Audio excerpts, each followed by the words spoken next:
How much gold do we have? Sounds to me like they think they found this stuff. Jack's definitely not worried about money. Okay, all right. So what do we have here? You're not expecting me to pull out my things. You gotta help me out here, Kraloth. That might be the same value as that box. Oh, is this all you guys have? Jack's just over there eating the shrimp ring. He's like, huh? But no, but yes. Ugh. The Nightstone 4 Bazaar is open for business. Ah! Now, let the real bidding begin. We have many things you could like. All is for sale. Make an offer.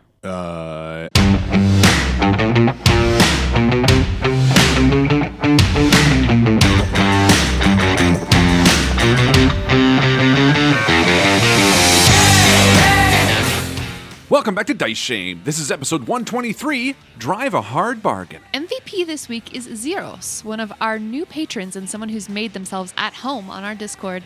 Thank you so much for joining us, Zeros. You're amongst friends.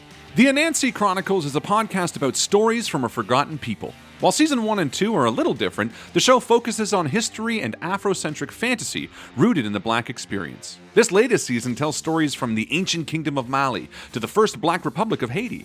So gather around the fire on the first Monday of every month for the Anansi Chronicles. You can check them out at anansipod.com. That's ANANSIPOD.com. Yeah, check them out. All right, shall we play some D&D? Yeah, let's do it.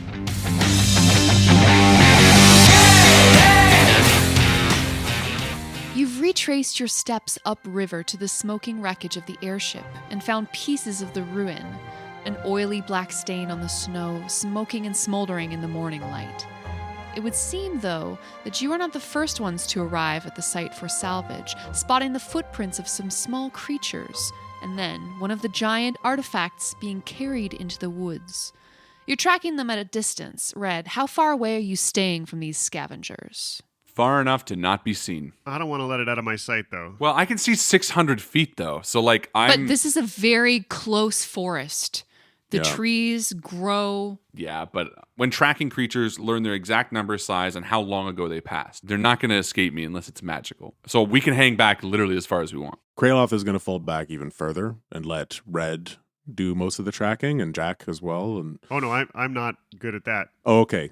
Yeah, just let Red track and kind of follow in the general direction and Yep. try to keep up with Red. But Yeah. Yeah, I think Red is far enough ahead too. And every once in a while, you guys are following Red's track and you'll find like a small piece of red wool just like shoved into bark. Nice. And that's like the track that Red is keeping for you guys to follow. And Red's just literally reaching in the bag of holding from a spool of wool that he bought in Yarder, and he's just sort of hooking it around some of the like craggly ends of a piece of bark. Perfect. Mm-hmm. Perfect. Nice. Cool. Harlan, inspiration. Oh, thank you. Red, with your tracking prowess, you're able to determine as you follow this floating shield through the woods at a distance of approximately 600 feet that it is being carried by 4 small creatures. Cool. Well, I'm going to keep following. Presumably they're taking it somewhere. Yeah, you follow for about 15 to 20 minutes, and then you begin to hear, coming from just up ahead, some tiny grunts of effort. It seems like maybe they've stopped and you're coming upon them. Okay, cool. Red will tie off a piece of wool in an X on the tree, and he'll move up a little bit more and crouch and just sort of watch, maybe even climb a tree to try to get a bird's eye view of what exactly Cool. is happening. Roll stealth check. Happily. You know what? I'll cast Pass Without Trace, because why not? Great job on casting Pass Without Trace, Harlan, because I rolled a 2, Oh no. Uh-huh. which makes it a 19. So 19 stealth. I was like, do I need to? Yeah, let's do it. You climb the tree silently and you observe a small clearing from above. You see some strange little creatures busily moving around the perimeter of this shield as they try to stuff it into a hole in the ground, although the hole is far too small for the shield. These creatures are unique. You've never seen them before. They're about 2 feet tall, and they hop on 2 little gray furred goat legs. Their torsos are muscular. They look like they could be dwarven or gnomish, though they're covered with a shaggy blue mane. and they speak to each other sharply in a language I don't believe you understand. Cool. Are there any weapons amongst them? Not that you see. And as you watch, you know that you have maybe another minute before your companions arrive at your rear.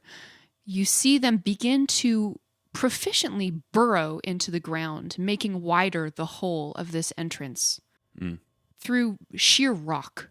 Wow. I think Red moves back down and waits for his companions. And as they arrive, he sort of crouches and says, 2 feet tall, they seem to hop on goat legs, muscly, gnomish blue manes. I don't recognize them, but I don't think they mean to do us harm. I think maybe we can just ask and negotiate for these back. Find out what their intentions with the shield are.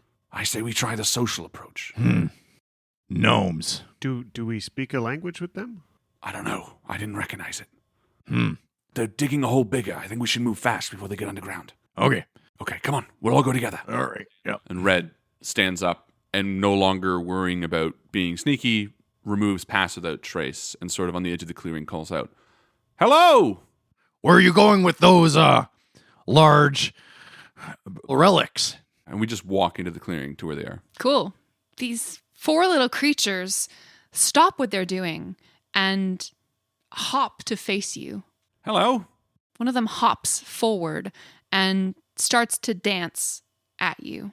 It dances a fierce little jig, Right? kicking up snow and ash, and its substantial mane whirling around behind it. And with its little dance, it gives a tiny speech in Dwarvish. Ooh. Who understands Dwarvish? Of course I do. Kraloth does. All right. Kraloth and Doran. Cool. The creature says, Hello, tall folk.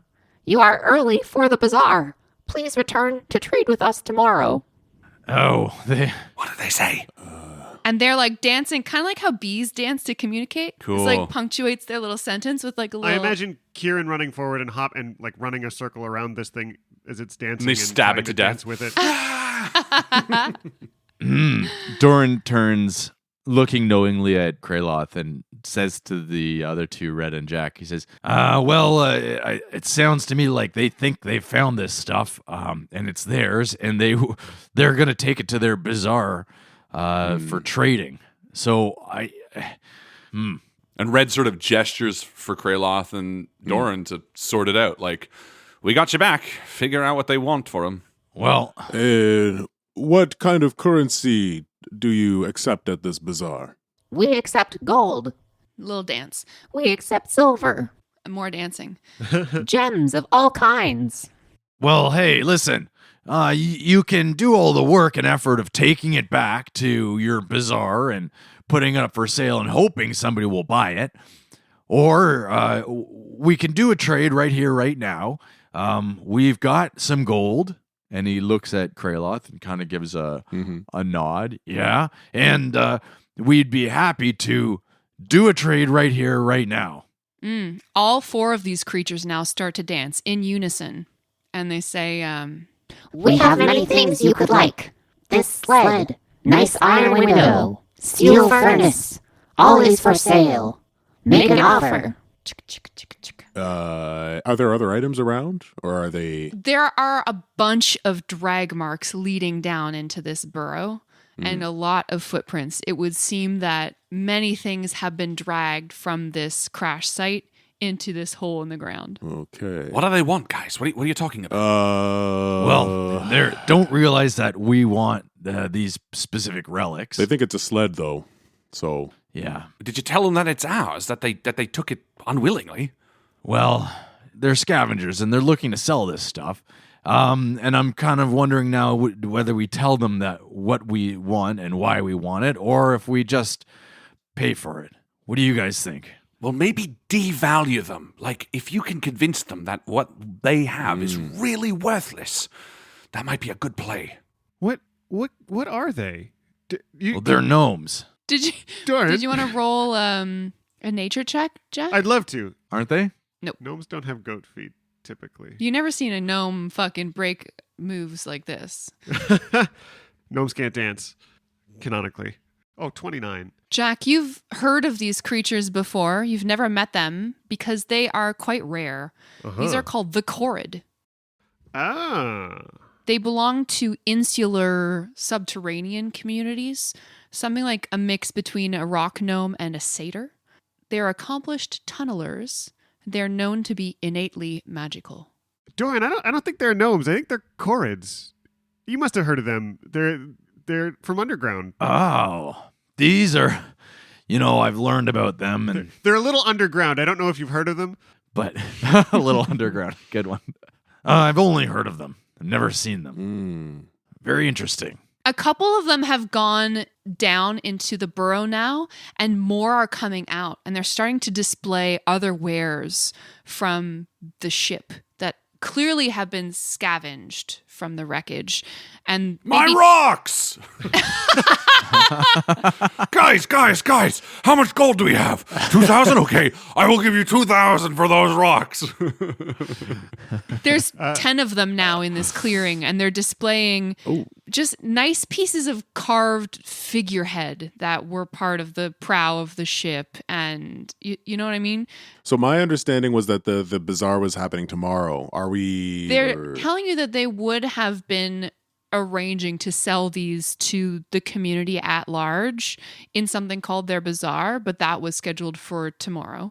And that if you guys are interested in buying stuff now, they'll bring it all out for you. Seems like they're willing great. to, yeah. Private sale. Jack waves his hand, and the images of the giant relics we're looking for appear. Wait, no, stop.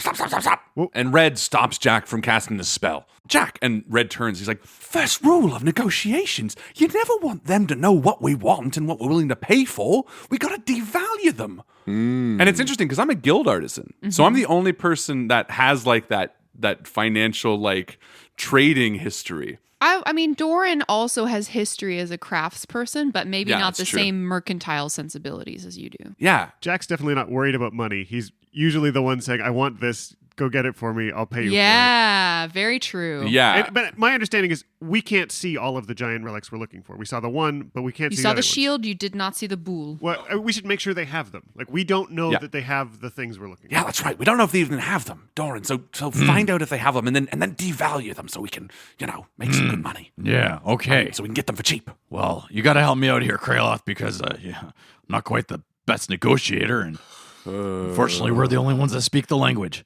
Yeah, okay. Kraloth nods, and something changes in his posture.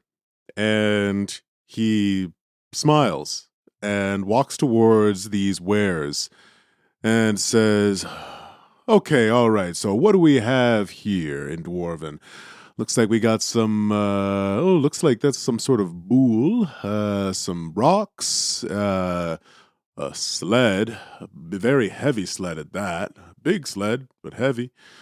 Oh, is this all you guys have? It's not going to be much of a bazaar. Yeah.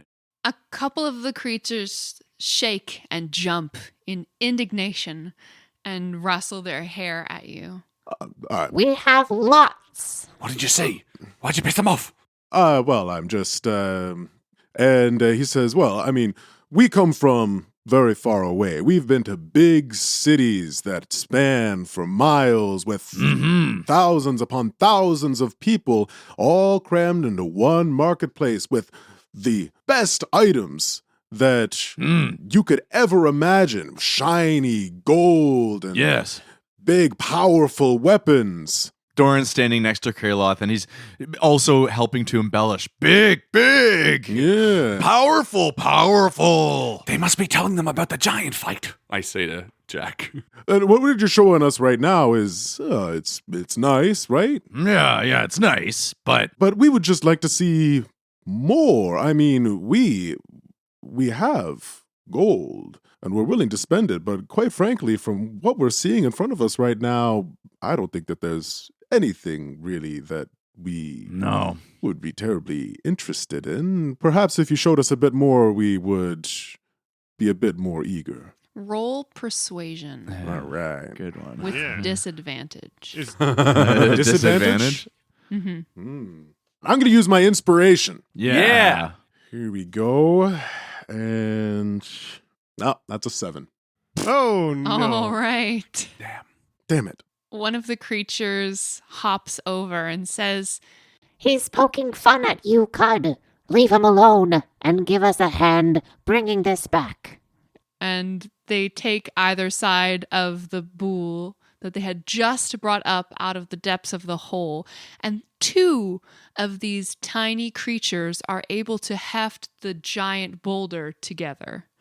It would appear that they are extremely strong, and they begin to sort of shuffle backwards into the hole. Even them dragging a huge piece of furniture seems like a weird dance. What did you say to them, Kraloth? No, Okay. bring it back out. That's the one. You're up, Doran. It's the bull. It's right there. And Jack casts an illusion in front of him, showing the giant artifacts we're looking for. This is what we're looking for, he sort of frantically says in common to them. Tell them this is what we want. Is okay, stop. Listen, we thought that maybe just telling you the truth, we wouldn't get what we want. It's been happening, almost every turn we take. We've got people that don't want to give us what we need, but we're looking for that, and we're looking for that, and that thing, and that thing. And listen, this is our ship that came down, and we're even willing to pay you for it, but we need these things. It's very important to us. And Doran's pointing at all the artifacts that are sitting there. And I think Red nudges Kraloth,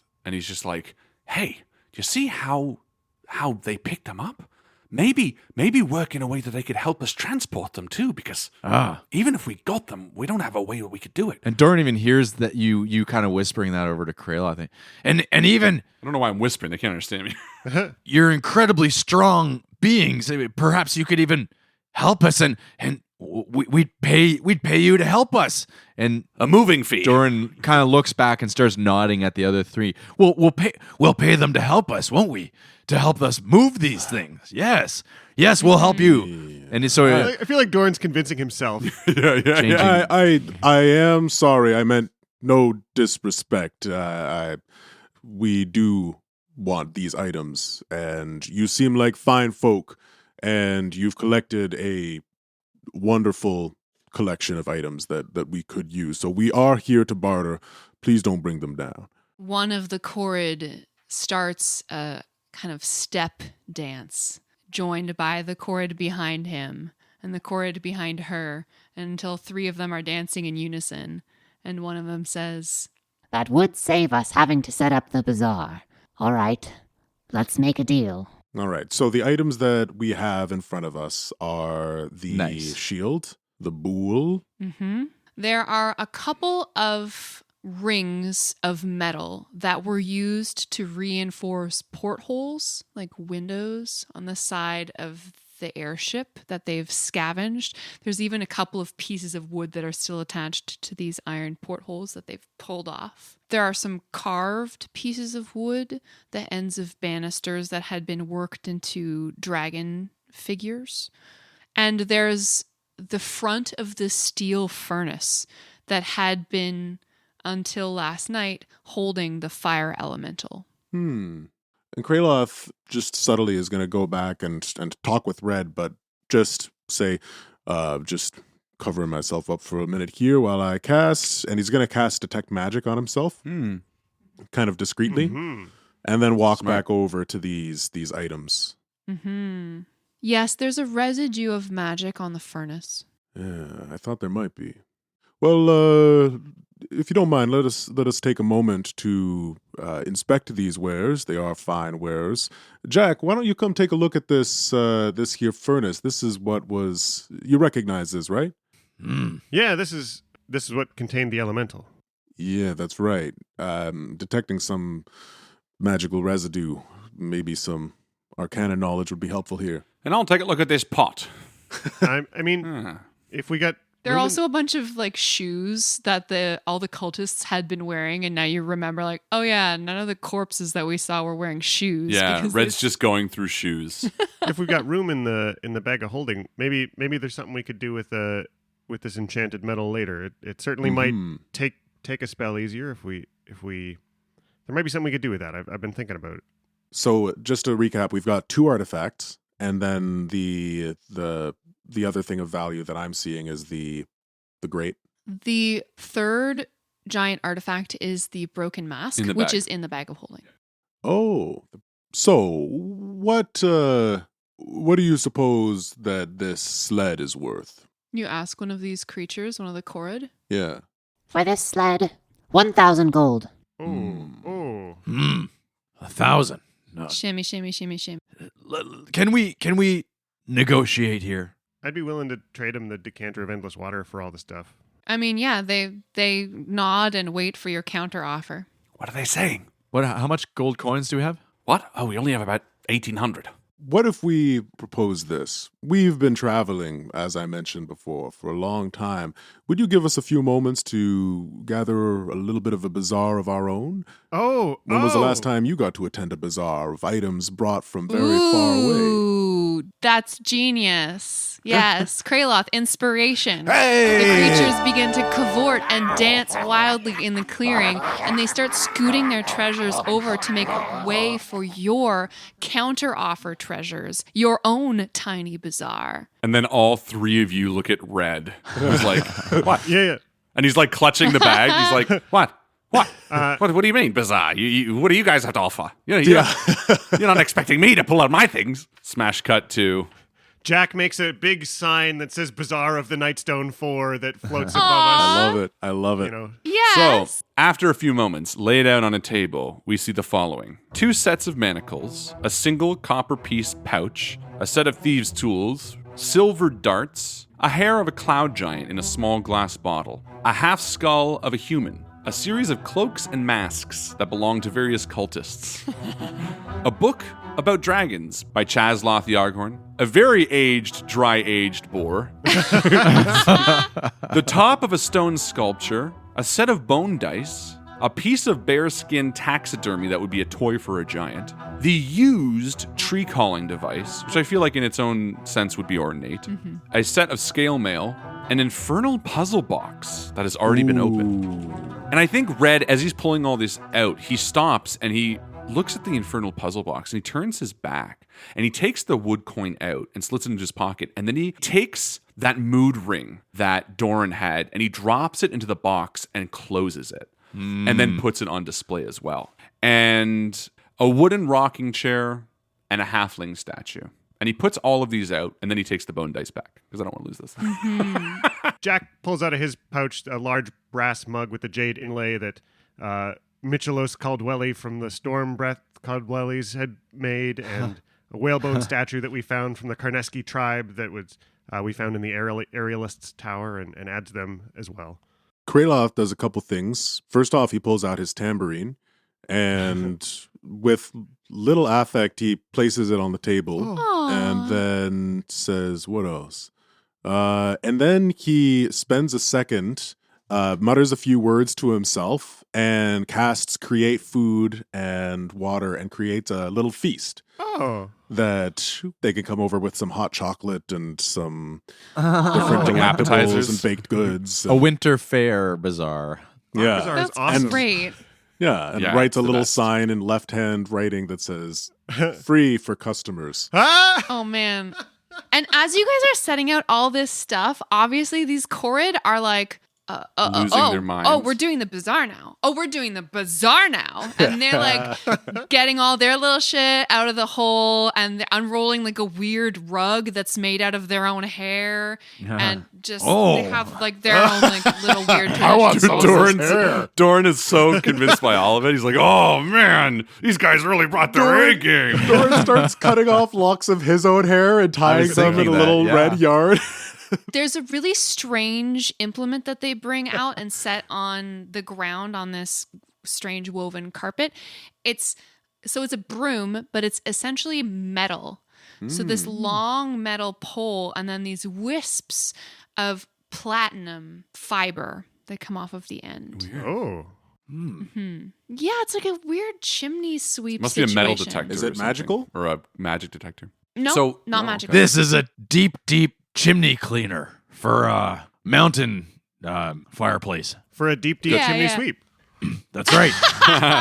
To get the deepest clean. So before we open our bazaar, Red sort of huddles with the others. He's like, look, is there any way we can give me a way to communicate with these things? Because I feel like we want our salesman out front, but I'm useless here.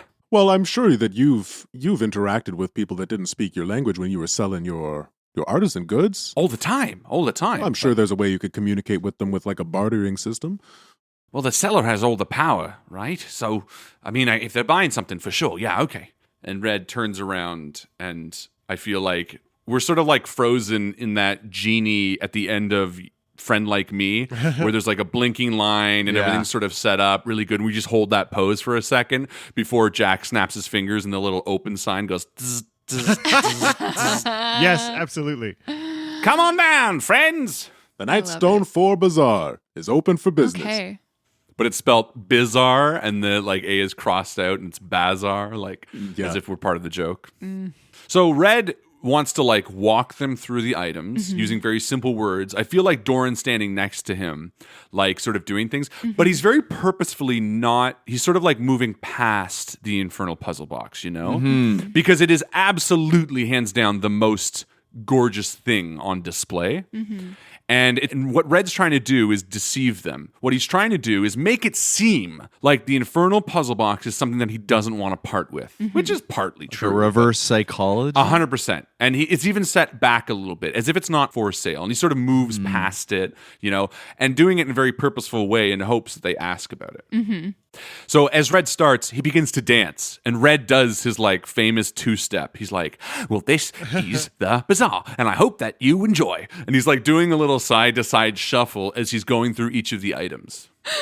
So you're taking like a little crew of these chorus around, and Red, as you begin to dance, you attract the attention of the other sellers in the bazaar area until the next time you turn around, they are all gathered around you, wrapped with attention as you dance and you show off each of these items. Yeah. And punctuating Red's dancing, Doran, I imagine, is giving a 1 or 2 word explanation of what each individual item is. And you see little hands start to shoot up. And Red sort of stops dancing, points to them, and then dances and says, what can we help you with? And then he nudges Doran and says, dance as you translate. It seems like they're almost placing their bids on something. Like they're starting an internal auction process.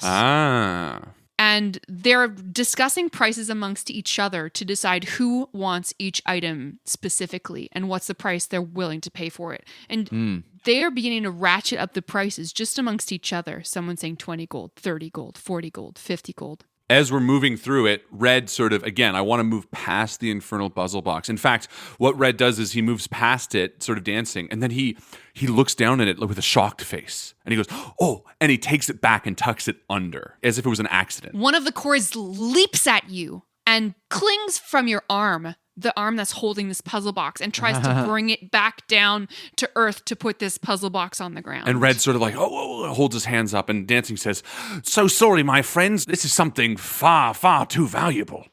Red says as he dances. I don't know why I'm dancing in real life. It helps. I'm dancing too. I know, but it's worse for audio. I know. It's fun for playing. Real cadence. Hey. Anyway, so yeah, and as this little guy is fighting to put it back, Red puts it back on the table with like hands up, sort of like, oh, fair enough. You got it from me. You got the most valuable piece that we have. Roll deception with advantage. Happily. 17. A couple of these creatures start putting up their hands. They're interested in the puzzle box. They're throwing out figures 250, 300, 350. And Red, like hearing this from Doran, sort of laughs a little bit. Yeah. 250. And he holds it out, almost like very presenting it for a moment, and holds a hand up to silence them. And then he holds it for a second, waiting for them to calm, and then he shakes it, and you hear the rattle. You hear the rattle of something in there. And that's like the double sell. That's like the, oh, guys, you don't know what you're in for. And then he just does one rattle and really sells it. They all emit simultaneously the sound of boiling water in surprise. And Red places it back down and says, now let the real bidding begin. Doran turns to the other three and he says, I don't think we're going to have a problem selling them any of this stuff. But, I'd rather not break our own bank trying to buy our own stuff back. I guess it'll all balance out in the wash. Maybe at this point, Doran opens his eyes wide at the box as Red is holding the box, and he says, "No, no!" And he puts his arms up, and he says, "No!" Yes. Yeah, we do a little like a little play, and Red turns back, and he's like, "No, we have to. And then we're like fighting over the box a little bit, like with every thrust of it going out towards the crowd. They're like, "Oh, as it's like going forward and back and forward and back." And Red eventually like shakes his head. We're like acting it out, and Red like turns away, and he's like, "No, Doran, we must." And he places it back down as they're like salivating. No, no, Doran's saying no. And then he looks at Jack, and he kind of gives a wink.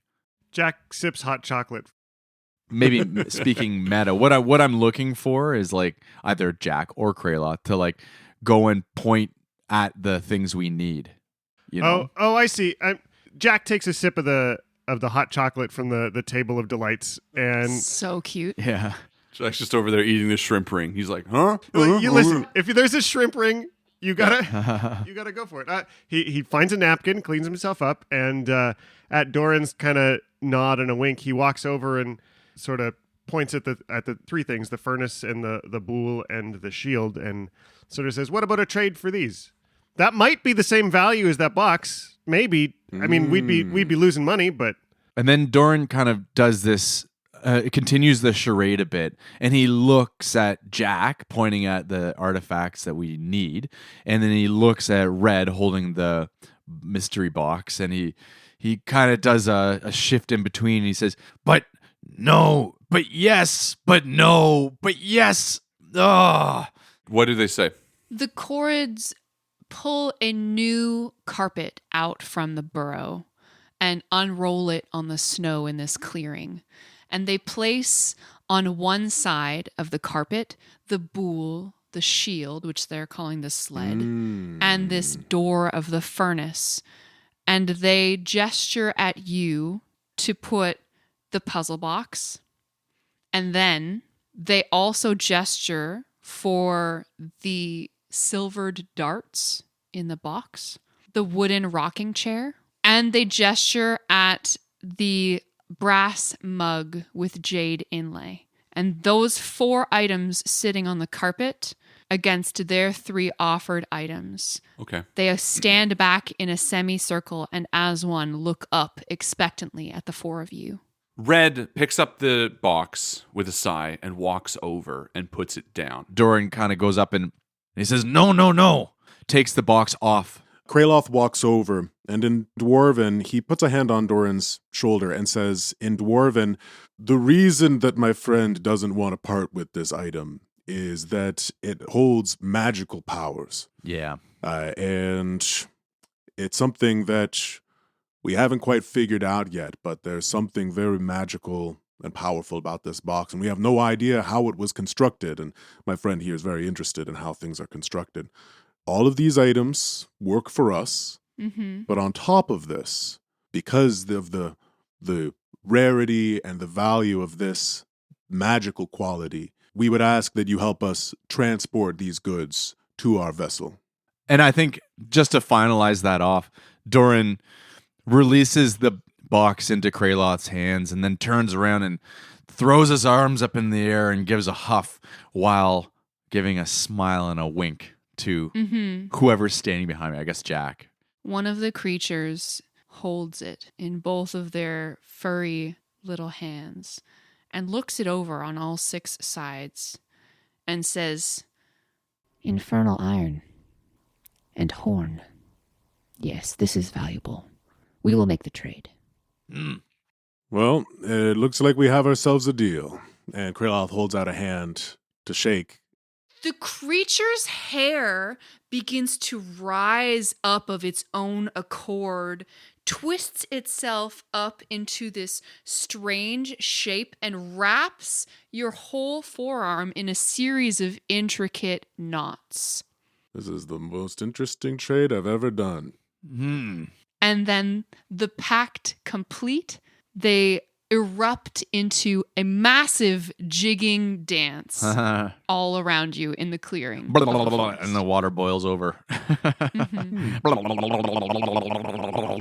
With the assistance of this small tribe of creatures, the Chord, they help you carry the heaviest items, the bowl, the furnace, and this giant shield. And once again, you're astounded by their strength. Despite the fact that they are these small creatures, they seem to possess more strength than any two of you combined. They hustle your treasures down to the riverbank to where the site of this crash is. And as you pass by the scene of destruction, you see more of these creatures bustling around in the wreckage, scavenging for whatever they can. And as Red, you unfold the boat, they load up your treasures and they set you off on your way south down the river.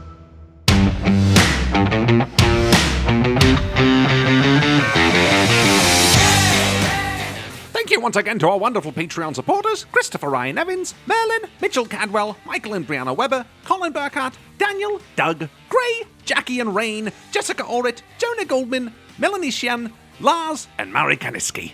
See you soon!